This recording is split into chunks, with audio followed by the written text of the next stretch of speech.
ये अपना अगला करंट अफेयर्स का वीडियो जहां पे डिस्कस करेंगे और करंट अफेयर्स जो इंपॉर्टेंट है प्री मेंस और इंटरव्यू के पॉइंट ऑफ व्यू से।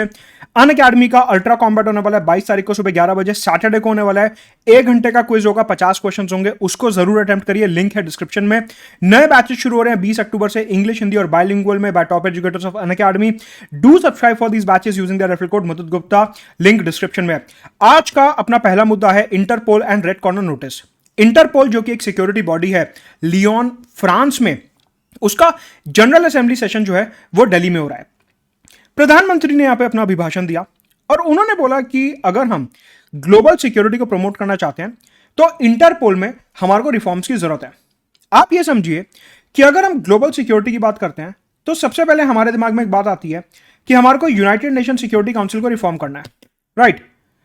यूनाइटेड नेशन सिक्योरिटी काउंसिल के साथ साथ प्रधानमंत्री ने बोला कि ओवरऑल सिक्योरिटी के लिए हमें इंटरपोल को भी रिफॉर्म करना होगा। तो जब भी आपको जीएस पेपर 2 में इंटरनेशनल टेररिज्म या जीएस पेपर 3 इंटरनल सिक्योरिटी के ऊपर क्वेश्चन आता है, वहां पे आप दो बॉडीज के रिफॉर्म्स के बारे में मेंशन करेंगे, एक इंटरपोल और एक सिक्योरिटी काउंसिल। सिक्योरिटी काउंसिल के क्या मुद्दे हैं वो तो आपको ऑलरेडी पता ही है कि वहां पे जो पांचों देश हैं वो आपस में अपना वीटो इस्तेमाल करते हैं, पॉलिटिसाइजेशन हो रहा है, अकाउंटेबिलिटी सिक्योरिटी काउंसिल की कम हो रही है और ये सारी बातें। लेकिन इंटरपोल को लेकर प्रधानमंत्री ने कई सारी बातें करी जो मैं आपको बताने वाला हूं। सबसे पहले प्रधानमंत्री ने बोला कि दुनिया में टेरर के सेफ हेवंस नहीं होने चाहिए, मतलब कि करप्शन से जुड़ा पैसा, आतंकवाद, drugs, organise crime, human trafficking, arms trafficking, इस सब के ऊपर मिलके हमारे को रोक लगानी है। ये अब लोकल फिनोमिना नहीं रहे हैं। ये कीवर्ड आप मेंस में लिखोगे कि जितने भी आतंकवाद के आयाम हैं जैसे कि corruption, terrorism, drugs, organise crime, ये सब लोकलाइज नहीं रहा है, एक जगह पे टिका हुआ नहीं रहा है, बल्कि अंतरराष्ट्रीय स्तर पर ये स्प्रेड हो रहा है। It is spreading at an international level. और इस वजह से क्योंकि ये सारी की सारी प्रॉब्लम्स ग्लोबल लेवल पे स्प्रेड हो रही हैं, इसलिए हमारे को सोल्यूशन भी ग्लोबल चाहिए होगा। ग्लोबल प्रॉब्लम्स का लोकल सोल्यूशन पॉसिबल नहीं है, तो इसीलिए हमारे को इनको टैकल करने के लिए सिक्योरिटी काउंसिल और इंटरपोल की जरूरत है। आप समझिए कि आपको सिक्योरिटी चैलेंजेस के बारे में जब आंसर आएगा मेंस में, तो आपको उसे किस तरीके से प्रेजेंट करना है, राइट। नाउ सबसे पहले प्रधानमंत्री ने बोला कि अगर हम इंटरपोल के रिफॉर्म प्रोसेस की बात करते हैं तो उसमें सबसे पहला रिफॉर्म जो हमारे को चाहिए वो है कि इनका जो रेड कॉर्नर नोटिस इशू करने का प्रोसेस है उसको हमारे को स्पीड अप करना है। कहने का मतलब है कि इंटरपोल जो है वो एक स्पेशल टाइप का नोटिस इशू करता है जिसे कहते हैं रेड कॉर्नर नोटिस। क्या है ये अभी मैं आपको बताऊंगा। तो इसको इशू करने में इंटरपोल जो है काफी टाइम लगाता है। इंडिया ने इंटरपोल से कई सारे आतंकवादियों के लिए रेड कॉर्नर नोटिस इशू करवाने की दरख्वास्त करी थी, लेकिन इंटरपोल ने या तो उन्हें रिजेक्ट कर दिया या फिर उसमें काफी टाइम लगाया जा रहा है, राइट। तो इधर प्रधानमंत्री ने ये बोला कि हमारे को इंटरपोल के अमेंडमेंट्स के थ्रू, इसके रिफॉर्म के थ्रू ग्लोबल कोऑपरेशन बढ़ाना होगा, ग्लोबल सिक्योरिटी को प्रमोट करना होगा और ग्लोबल थ्रेट्स का ग्लोबल सोल्यूशन निकालना होगा, राइट। उन्होंने बोला कि ये जो पूरा का पूरा ऑर्गेनाइज्ड क्राइम का नेटवर्क है, इसमें बेसिकली क्या हो रहा है कि सपोज करिए कहीं से ड्रग्स बिके, जहां से ड्रग्स बिक रहे हैं, पैसा आया, उस पैसे को कहीं पे पार्क कर दिया गया और इलीगली उसे टेरर फाइनेंसिंग में इस्तेमाल किया जा रहा है। मतलब कि corruption, black money, organise crime, ये सारी की सारी चीजें हमारे एक ऑर्गेनाइज क्राइम नेटवर्क चला रही हैं और टेरर फंडिंग कर रही हैं। साथ में उन्होंने बोला कि टेरर फाइनेंसिंग तो हो ही रही है जिसपे हमारे को इंटरपोल का साथ चाहिए, लेकिन साथ में जो थ्रेट्स हैं आज की तारीख में वो सिर्फ और सिर्फ फिजिकल थ्रेट्स नहीं रहे हैं। फिजिकल थ्रेट का मतलब कि सामने आतंकवादी आया, उसने बॉम्ब ब्लास्ट करा, 15-20 लोग मरे और फिर उसके बाद सब खत्म, नहीं। आज की तारीख में थ्रेट्स जो हैं वो फिजिकल और साइबर दोनों प्रकार के होते जा रहे हैं। साइबर थ्रेट्स में हमारे इंफ्रास्ट्रक्चर के ऊपर काफी अटैक्स किए जा रहे हैं। फॉर एग्जाम्पल 2 दिन पहले की बात है, टाटा पावर करके एक कंपनी है, उन्होंने नेशनल स्टॉक एक्सचेंज और बॉम्बे स्टॉक एक्सचेंज को एक लेटर लिखा और उसमें उन्होंने ये बताया कि हमारे पावर इंफ्रास्ट्रक्चर के ऊपर कई सारे साइबर अटैक्स हमने एक्सपीरियंस करे जिसकी वजह से हमारे को अपने सिस्टम थोड़ी देर के लिए बंद करने पड़े। तो आप देखिए कि इतनी बड़ी बड़ी कंपनियां जो स्टॉक मार्केट पे लिस्टेड हैं, उनके साइबर इंफ्रास्ट्रक्चर के ऊपर नॉन स्टॉप अटैक्स हो रहे हैं।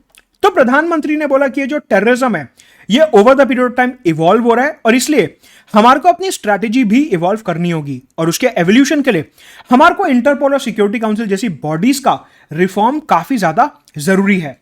सवाल उठता है कि ये जो रेड कॉर्नर नोटिस की मैं बात कर रहा था क्या है। बेसिकली आप ऐसा मानिए कि हमारे यहां एक आतंकवादी है जिसने काफी क्राइम फैलाया। अब हमारी लॉ एनफोर्समेंट एजेंसीज जो हैं जैसे कि सीबीआई, एनआईए, आईबी, पुलिस, ये सब अगर उस आतंकवादी को पकड़ना चाहते हैं और वो आतंकवादी देश छोड़ के किसी दूसरे देश में रह रहा है, तो हम इंटरपोल के पास जाके रेड कॉर्नर नोटिस इशू करवा सकते हैं।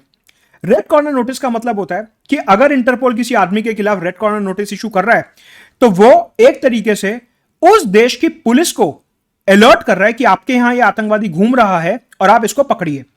फॉर एग्जाम्पल, रिसेंटली इंडिया ने कनाडा बेस्ड एक आतंकवादी के लिए, जो कि एक सिख एक्सट्रीमिस्ट है, जो कि हमारे यहां खालिस्तान मूवमेंट को स्पॉन्सर करता है, उसके लिए भारत सरकार ने रिक्वेस्ट करी थी इंटरपोल से कि आप उसके लिए रेड कॉर्नर नोटिस इशू कर दीजिए। इंटरपोल ने मना कर दिया कि आपके पास एडिक्वेट सबूत नहीं है साबित करने के लिए कि वो आतंकवादी है और उसने आपके यहां आतंकवाद फैलाया है। खैर, वो तो एक मसला है, लेकिन अगर उस व्यक्ति के खिलाफ रेड कॉर्नर नोटिस इशू हो जाता तो ऐसे में क्या होता, क्योंकि वो व्यक्ति कनाडा में रह रहा है, तो इंटरपोल कनाडा की पुलिस और सिक्योरिटी फोर्सेस को अलर्ट कर देता कि आपके यहां एक आतंकवादी रह रहा है जिसने इंडिया में आतंकवाद फैलाया है और हम चाहते हैं कि जैसे ही आप उसे देखें आप उसे पकड़ लीजिए। मतलब कि रेड कॉर्नर नोटिस का मतलब होता है दुनिया की अलग अलग सिक्योरिटी फोर्सेस को अलर्ट करना, कोऑपरेट करना कि वो आतंकवादी को पकड़े जिसने दूसरे देश में आतंकवाद स्प्रेड करा है। ये जो रेड कॉर्नर नोटिस होता है ये अरेस्ट वारंट नहीं होता है, ये सिर्फ एक लुकआउट नोटिस होता है जहां पे आप एक दूसरे देश की सिक्योरिटी फोर्सेस को अलर्ट कर रहे हो कि किसी आतंकवादी को पकड़ा जाए। रेड कॉर्नर नोटिस इशू करने के लिए आपको किसी का नाम, फोटो, नेशनैलिटी और क्या उसने क्राइम करा है, ये सारी की सारी इंफॉर्मेशन इंटरपोल को देनी होती है। तो प्रधानमंत्री नरेंद्र मोदी ने दिल्ली में होने वाली जनरल असेंबली में बोला इंटरपोल की कि ये जो lookout notice, red corner notice issue करने का प्रोसेस है काफी स्लो है और काफी ज्यादा स्ट्रिंजेंट है। अगर हम ग्लोबली आतंकवाद को टैकल करने के लिए और टेरर फाइनेंसिंग को टैकल करने के लिए इसे हैंडल करना चाहते हैं तो हमारे को रेड कॉर्नर नोटिस इशू करने का जो प्रोसेस है उसे आसान बनाना होगा। यह था अपना इंटरपोल के reforms, global security, security council और red corner notice. Unacademy subscribe करने के लिए आप यूज करेंगे रेफरल कोड मुद्दत गुप्ता 10% डिस्काउंट के लिए। सीसैट का अलग से सब्सक्रिप्शन अनअकैडमी पे लॉन्च हुआ है जहां पे आप सिर्फ सीसैट का सब्सक्रिप्शन ले सकते हैं। एंड ऑल्सो अनअकैडमी प्रीलिम्स 2023 के लिए एक नया सब्सक्रिप्शन आया, 9 मंथ सब्सक्रिप्शन, इसके लिए एनरोल करिए यूजिंग द रेफरल कोड। और साथ के साथ अपना यूपीएससी सिविल सर्विसेज चैंपियनशिप होने वाला है 13 नवंबर को सुबह 11 बजे। अगला मुद्दा है यूनिफॉर्म सिविल कोड का। आपको पता है कि आज की तारीख में हमारे यहां हर कम्युनिटी का अपना खुद का एक अलग पर्सनल लॉ है।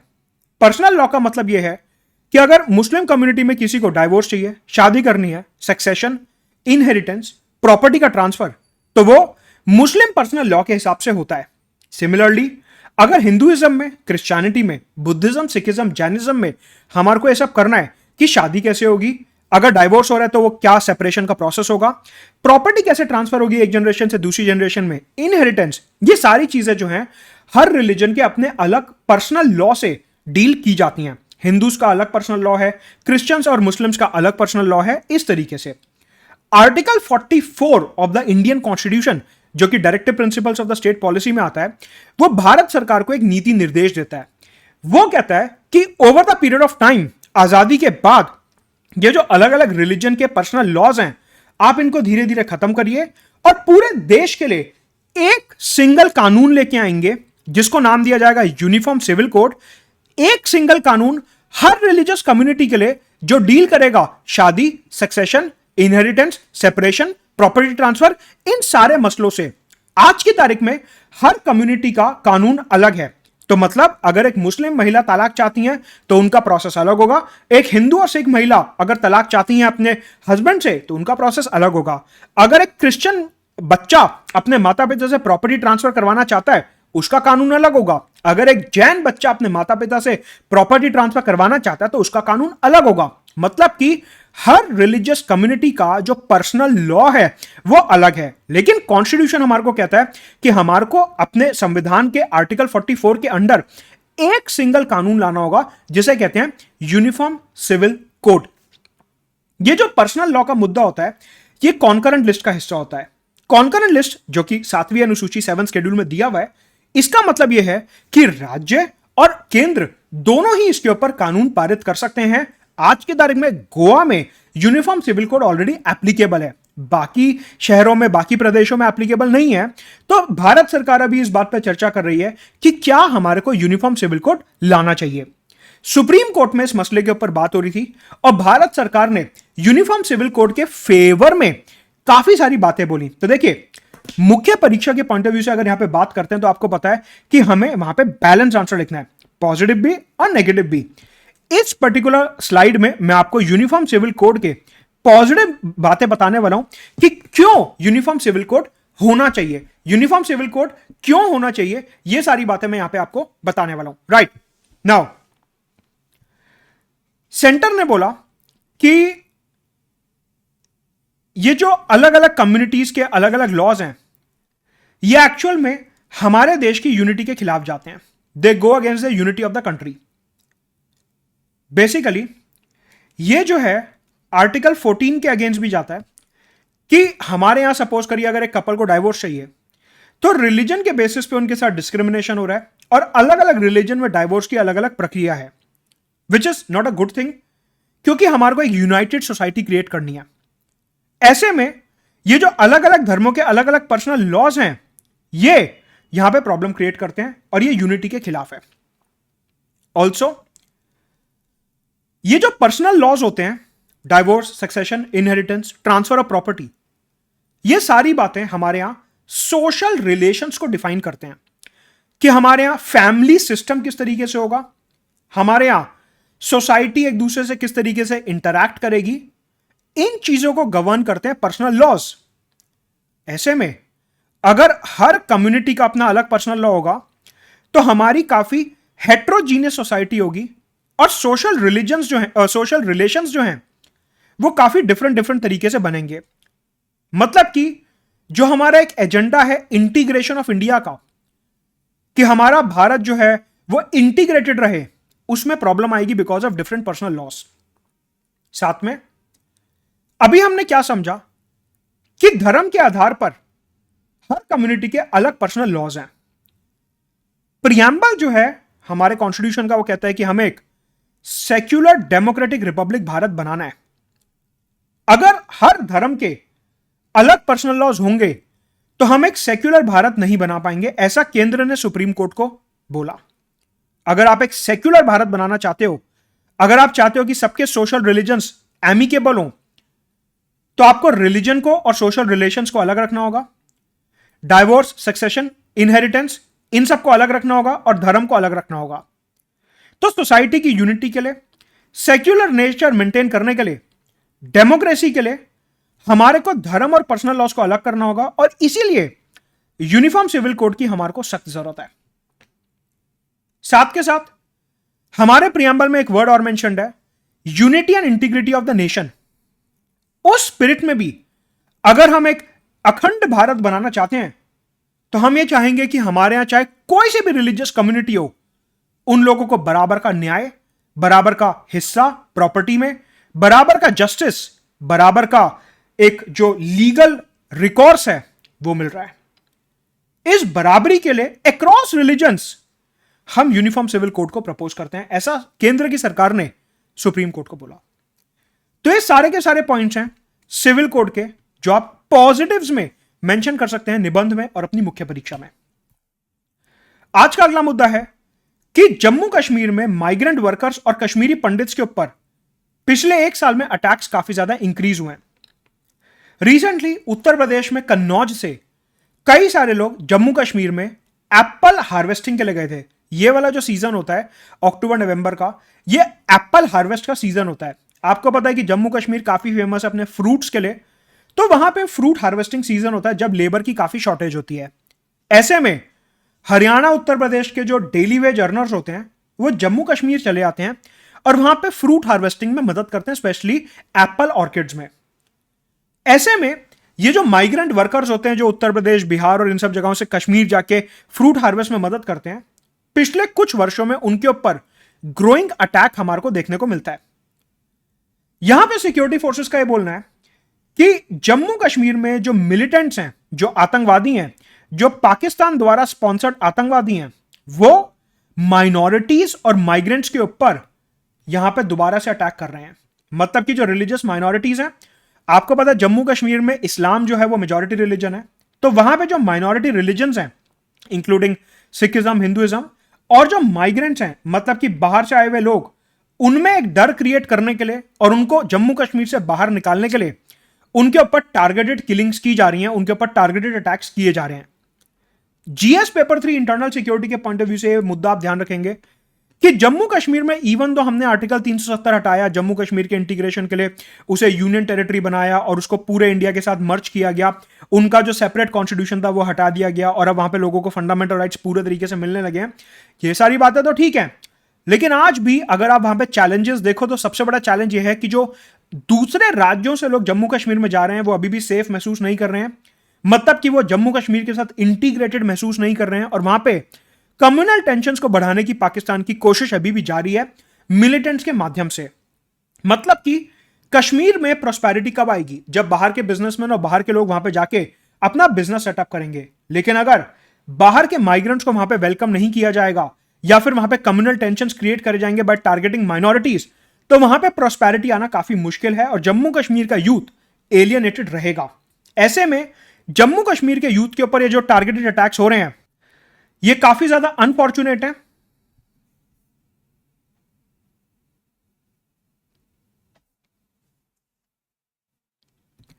और ये वहां पे एक सिक्योरिटी चैलेंज क्रिएट करते हैं। ऐसे में जम्मू कश्मीर की पुलिस ने एक नई टर्मिनोलॉजी यहां पे इस्तेमाल करी है जो आप मेंस पेपर 3 में यूज करेंगे, दैट इज हाइब्रिड मिलिटेंट्स। सवाल उठता है हाइब्रिड मिलिटेंट्स क्या होते हैं? एक तो होते हैं फुल फ्लेजेड मिलिटेंट्स जो पुलिस और एनआईए वगैरह के रिकॉर्ड में है कि हाँ ये तो आतंकवादी है, ये तो मिलिटेंट है ही, ये तो शुरू से आतंकवादी गतिविधियों में इन्वॉल्व रहा है। Hybrid militants, full fledged militants. एक टर्म होती है हाइब्रिड मिलिटेंट्स। हाइब्रिड मिलिटेंट्स वो लोग होते हैं जो पुलिस के रिकॉर्ड में नहीं है, एनआईए के रिकॉर्ड में नहीं है, आर्मी के रिकॉर्ड में नहीं है, लेकिन मिलिटेंट एक्टिविटीज में इन्वॉल्व है। मतलब कि मोस्ट ऑफ द टाइम वो नॉर्मल सिटीजन्स की तरह जी रहे हैं, लेकिन जब मौका मिलता है तो हथियार भी उठा लेते हैं। कुछ लोग हो गए जो पूरे टाइम ही हथियार उठा के रहते हैं, उन्हें कहते हैं फुल फ्लेजेड मिलिटेंट्स। और एक हो गए हाइब्रिड मिलिटेंट्स कि जो वैसे तो नॉर्मली रह रहे हैं लेकिन उसके बाद जब उन्हें मौका मिलता है तो वो हथियार उठा लेते हैं। तो जम्मू कश्मीर की पुलिस ने बोला कि ऑफ लेटली हमें देख रहे हैं कि जो हाइब्रिड मिलिटेंट्स हैं इनका रोल जम्मू कश्मीर में काफी ज्यादा इंक्रीज हो रहा है और ये काफी बड़ा सिक्योरिटी थ्रेट है। मतलब जब तक आपके रिकॉर्ड में किसी आतंकवादी का नाम ही नहीं होगा, आपको सपना नहीं आएगा कि हाँ भाई ये भी आतंकवाद फैला सकता है। सामने से आपके कोई आदमी जा रहा है, आपने चेक करा उसका नाम रिकॉर्ड में है ही नहीं, मतलब आपको तो ये लगेगा कि ये आतंकवादी नहीं है, लेकिन वो हो सकता है हाइब्रिड मिलिटेंट हो। तो जम्मू कश्मीर में एक नई प्रॉब्लम उभर रही है आज की तारीख में, known as the problem of hybrid militancy. ये कीवर्ड आप ध्यान रखेंगे जीएस पेपर 3 मेंस के पॉइंट ऑफ व्यू से। अनअकैडमी पे ऑप्शनल के लिए सब्सक्राइब करने के लिए रेफरल कोड यूज करेंगे मुदत गुप्ता। ऑल्सो ईपीएफओ की कैटेगरी अब लाइव है, उसके कोर्सेज के लिए भी यूज करेंगे रेफरल कोड मुदत गुप्ता, यहां पे लिखा हुआ है। ये पूरे लेक्चर की पीडीएफ जो है आपको मेरे टेलीग्राम चैनल पे मिल जाएगी, नीचे डिस्क्रिप्शन बॉक्स में टेलीग्राम चैनल पिंड है, उसको ज्वाइन कर लीजिए, वहां पे इसका पीडीएफ मैं आपको दे दूंगा।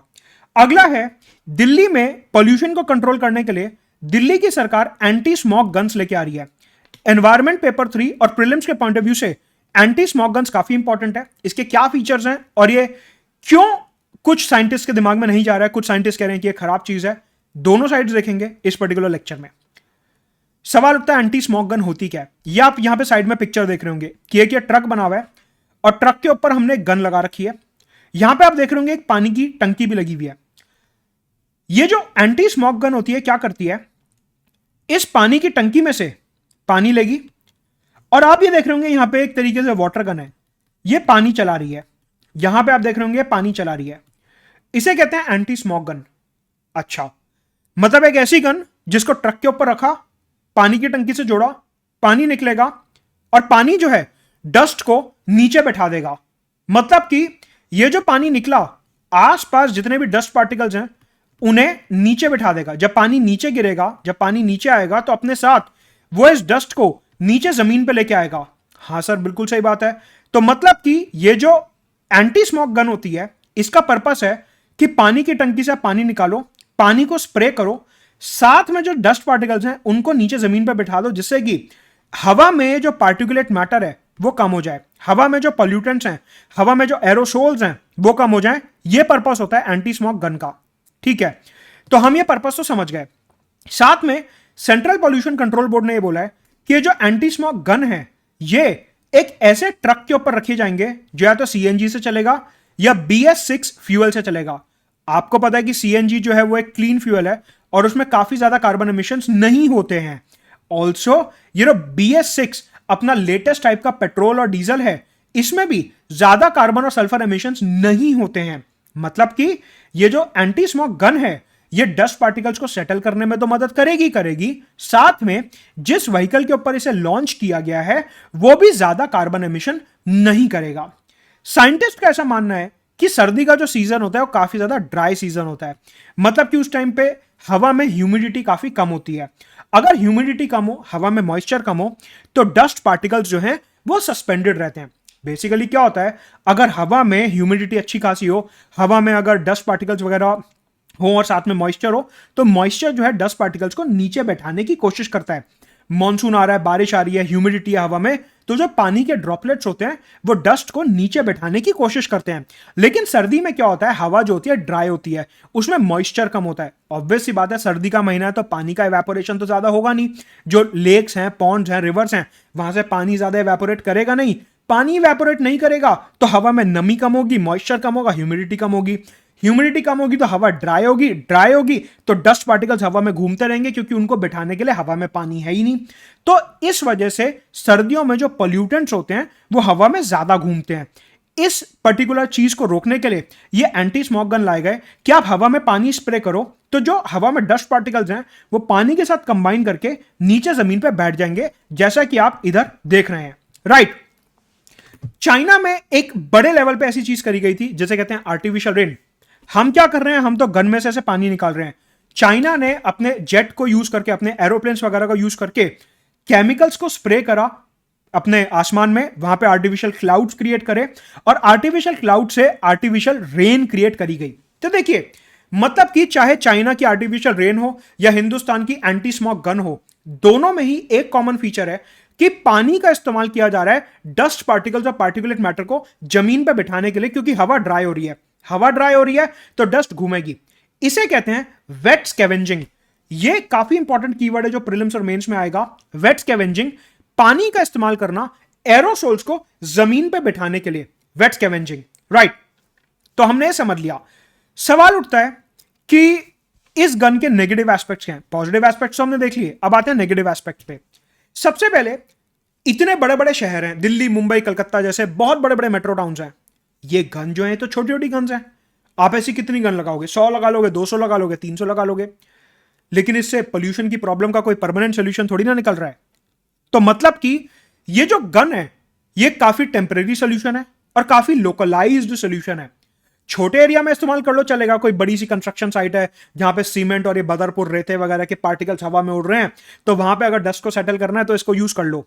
लेकिन अगर बड़ा लेवल है, पूरा शहर, वहां पे प्रैक्टिकल नहीं है। तो साइंटिस्ट का ऐसा मानना है कि पूरे शहर में चीज प्रैक्टिकल नहीं है, लेकिन आप क्या करो, आप सोर्स ऑफ पोल्यूशन को टारगेट करो कि भाई ये पोल्यूशन आ कहां से रहा है। इसके अलावा मैंने आपको क्या बताया कि इधर पानी की टंकी लगेगी और इधर से पानी निकलेगा। तो साइंटिस्ट कहते हैं कि भाई आप एनवायरनमेंट को बचाने के लिए गन का इस्तेमाल कर रहे हो, अच्छी बात है, लेकिन आप इसमें पानी भी तो इतना वेस्ट कर रहे हो। पानी सबसे ज्यादा प्रेशियस रिसोर्स है, पानी की कमी होती जा रही है। एक गन जो है वो 1 मिनट में 40 से 250 लीटर पानी यूज करती है, डिपेंडिंग अपॉन स्पीड। आप इसको जितनी स्पीड से चलाओगे तो मिनिमम 40 लीटर और मैक्सिमम 250 लीटर 1 मिनट में ये पानी इस्तेमाल कर लेगी। तो आप सोचो कितना ज्यादा पानी का वेस्टेज हो रहा है। तो हमने इसके पॉजिटिव और नेगेटिव्स देखे कि कैसे वेट स्कैवेंजिंग के लिए इसको यूज किया जाता है। अनअकैडमी में सब्सक्राइब करने के लिए यूजर रेफरल कोड मुदत गुप्ता। अगला है पूसा डीकंपोजर।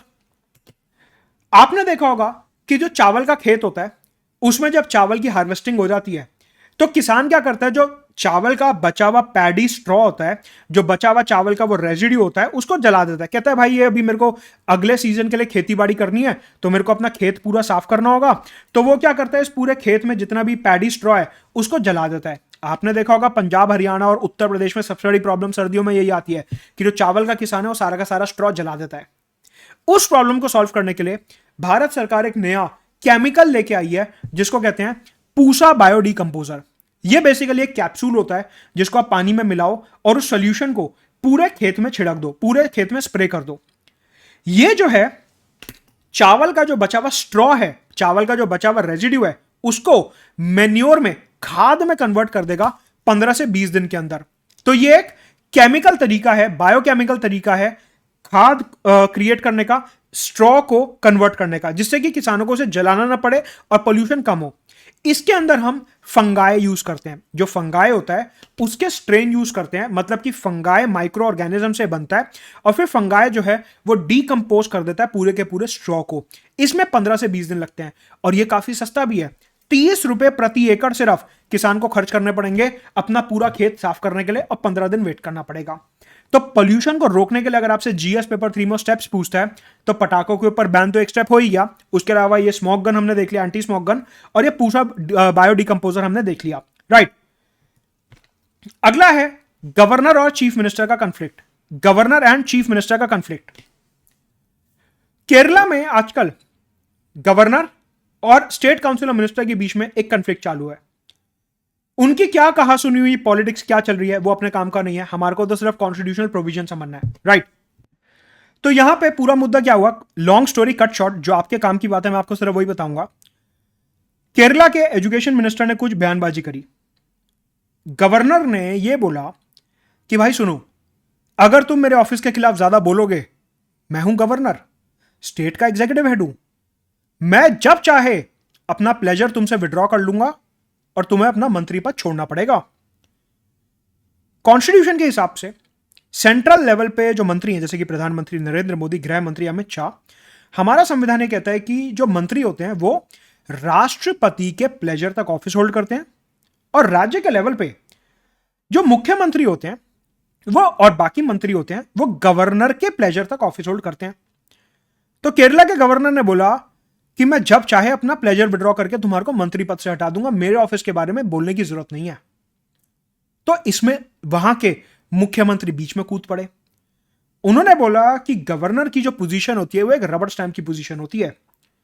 गवर्नर के पास अपनी डिस्क्रिशनरी पावर बहुत लिमिटेड है, और गवर्नर जितने भी काम करते हैं वो स्टेट काउंसिल ऑफ मिनिस्टर्स के एड और एडवाइस पे करते हैं, अपनी मर्जी से वो ये नहीं कर सकते। अगर हम कॉन्स्टिट्यूशनल प्रोविजन देखें तो हमारा कॉन्स्टिट्यूशन गवर्नर के डिस्क्रिशन के बारे में यह बोलता है कि जहां जहां कॉन्स्टिट्यूशन ने लिखा हुआ है वहां वहां गवर्नर को स्टेट काउंसिल ऑफ मिनिस्टर के एड और एडवाइस पे एक्ट करना पड़ेगा। लेकिन जहां पे कॉन्स्टिट्यूशन ने कुछ नहीं लिखा हुआ वहां पे गवर्नर अपनी डिस्क्रिशन में एक्ट कर सकते हैं। ऐसे में गवर्नर और स्टेट काउंसिल ऑफ मिनिस्टर के बीच में केरला में एक नया कॉन्फ्लिक्ट उभर रहा है, और देखते हैं कि ये क्या टर्न लेता है। लेकिन आपको यह समझना है कि अगर सेंटर पे अलग पार्टी हो, स्टेट में अलग पार्टी हो, गवर्नर जो है वो तो सेंटर पे जो पार्टी है उसी के नॉमिनी होते हैं। हमारे को पता है गवर्नर है सेंट्रल गवर्नमेंट नॉमिनी, ये तो हमने कई बार पढ़ा है पॉलिटी में कि गवर्नर को राष्ट्रपति अपॉइंट करते हैं on the aid and advice of union council of minister. तो एक तरीके से यूनियन काउंसिल ऑफ मिनिस्टर के ही एजेंट होते हैं गवर्नर स्टेट में। तो यहां पे हमारे को एक पॉलिटिकल क्राइसिस उभरता हुआ दिखता है। क्या होगा इसमें आगे देखेंगे। आज रुकेंगे यहां पे। अनअकैडमी पे मेंस की टेस्ट सीरीज चालू है, इसके लिए जरूर एनरोल करेंगे। साथ में हमारी एंड्रॉइड एप्लीकेशन पे कंप्लीट फीचर आ चुका है, and also last mile programme शुरू होने वाला है इंटरव्यू के लिए। Let's crack it.